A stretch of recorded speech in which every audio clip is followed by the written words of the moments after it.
মেহেদী হাসানের ব্যাটিং নিয়ে আমি মোটেও চিন্তিত নই। সে আমাদের দলের free cricketer Russell Domingo. Bangladesh জাতীয় ক্রিকেট দলের সবচেয়ে প্রতিভাবান অলরাউন্ডার হিসেবে ধরা হয় শেখ মেহেদী হাসানকে। বর্তমানে বাংলাদেশ টি-20 দলে নিয়মিত খেলছেন তিনি।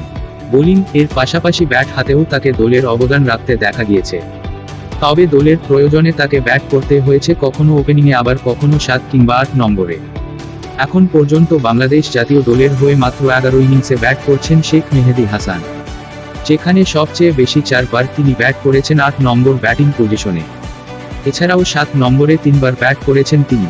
প্রয়োজনে যে কোনো পজিশনে ব্যাটিংয়ে নেমে ঝড় তোলার ক্ষমতা আছে মেহেদীর। তাই এই তরুণকে নিয়ে আশাবাদী প্রধান কোচ রাসেল ডমিঙ্গো। আজ সোমবার ভার্চুয়াল সংবাদ সম্মেলনে ডমিঙ্গো বলেন, সে আমাদের জন্য বলা যায় একজন ফ্রি ক্রিকেটার। তাকে যদি আমরা টপ অর্ডারে পাঠাই, সে 12 বলে 20 রান করলেও দলের জন্য তা বড় অবদান। আমাদের জন্য কয়েকটি গুরুত্বপূর্ণ ইনিংস সে খেলেছে।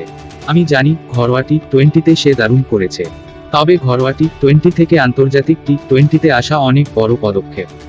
তার ব্যাটিং নিয়ে আমি মোটেও চিন্তিত নই।